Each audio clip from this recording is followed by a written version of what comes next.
नमस्कार। रामायण के सबसे यादगार पलों में से एक सीता जी के स्वयंवर की इस कहानी में आइए हम सब साथ चलते हैं। ये सिर्फ एक विवाह की कथा नहीं है, ये तो प्रेम, एक बहुत बड़ी चुनौती और किस्मत की कहानी है।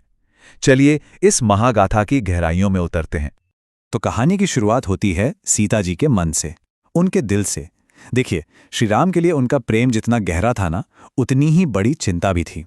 मन में एक तरफ तो पूरी उम्मीद थी, पर दूसरी तरफ एक डर भी कि क्या उनके प्रिय राम पिताजी की इतनी बड़ी, इतनी कठिन प्रतिज्ञा को पूरा कर भी पाएंगे। और यहीं पर सीता जी के चरित्र का असली सार दिखता है। एक तरफ उनका दिल था जो श्रीराम को अपना सब कुछ मान चुका था, और दूसरी तरफ अपने पिता के वचन की मर्यादा। उन्होंने प्रेम और कर्तव्य के बीच मर्यादा को चुना।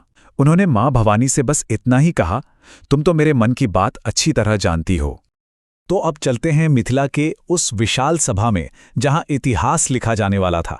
राजा जनक ने अपनी बेटी सीता के विवाह के लिए एक ऐसी शर्त रख दी थी जो किसी भी योद्धा के लिए, आप कह सकते हैं, लगभग नामुमकिन थी।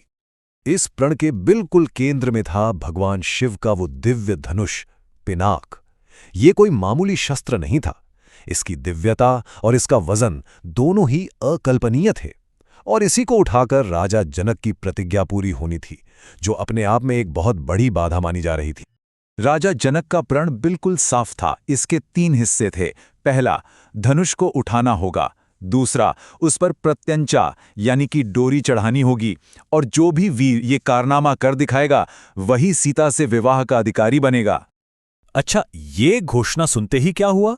देश विदेश के बड़े से बड़े योद्धा, राजा और यहां तक कि वेश बदलकर देवता और दानव तक सब के सब मिथिला की सभा में पहुंच गए। हर किसी को अपने बल पर बहुत अभिमान था, और हर कोई सीता को अपनी पत्नी बनाना चाहता था। और फिर जो हुआ उसकी तो किसी ने कल्पना भी नहीं की थी।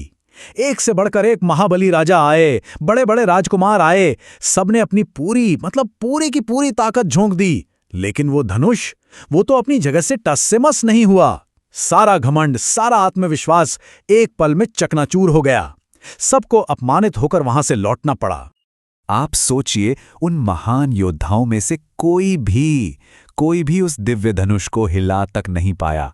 उठाने की बात तो बहुत दूर की थी। धीरे धीरे पूरी सभा में एक गहरी निराशा छाने लगी। इस सामूहिक विफलता ने सभा का माहौल ही बदल दिया।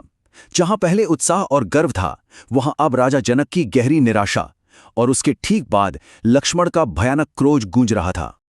अपनी प्रतिज्ञा को टूटता हुआ देखकर और अपनी बेटी के भविष्य को लेकर चिंतित राजा जनक ने भरे हुए मन से ये घोषणा कर दी कि आज ये पृथ्वी वीरों से खाली हो गई है। उन्हें लगा कि शायद उनकी बेटी अब हमेशा अविवाहित ही रह जाएगी। जनक के ये शब्द सुनते ही लक्ष्मण का गुस्सा भड़क उठा। वो अपने भाई राम की मौजूदगी में रघुकुल का ऐसा अपमान बर्दाश्त ही नहीं कर सके। वो गरजते हुए बोले कि अगर गुरु आज्ञा दें तो ये पुराना धनुष क्या चीज है, मैं तो पूरे ब्रह्मांड को एक गेंद की तरह उठा सकता हूं। देखिए, लक्ष्मण का ये जो क्रोध था ना, वो अपने भाई के लिए उनकी गहरी निष्ठा से पैदा हुआ था। पर जैसे ही उन्हें अपने गुस्से का एहसास हुआ, उन्होंने फौरन श्रीराम से माफी भी मांग ली। ये उनके चरित्र की महानता को दिखाता है। अब इस तनाव भरे माहौल में महर्षि विश्वामित्र ने स्थिति को संभाला। उनका आगे आना मानो निराशा के बादलों के बीच उम्मीद की एक नई किरण लेकर आया। गुरु विश्वामित्र ने पहले तो गुस्से में भरे लक्ष्मण को शांत कराया, और फिर राजा जनक को दिलासा दिया। वो समझ गए थे कि किस्मत ने जो तय किया है, उसके होने का सही समय, वो शुभ घड़ी अब आ चुकी है। तब उन्होंने उस शांत बैठे राजकुमार की तरफ देखा, जिस पर अभी तक किसी का ध्यान नहीं गया था, और उन्होंने आदेश दिया, उठो राम। बस इस एक वाक्य ने पूरी सभा का ध्यान उन 2 कोमल राजकुमारों पर ला दिया।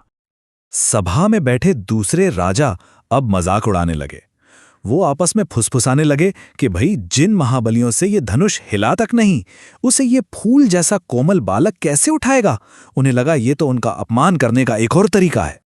लेकिन राम पर इन बातों का कोई असर नहीं हुआ। वो अपने गुरु को प्रणाम करके बड़ी ही सहजता और शांति के साथ उस दिव्य धनुष की ओर ऐसे चले जैसे कोई गजराज अपनी स्वाभाविक चाल में चलता है। पूरी सभा हैरान होकर बस उन्हें ही देख रही थी। आगे जो हुआ वो एक ऐसी गाथा है जिसे दुनिया हमेशा याद रखेगी।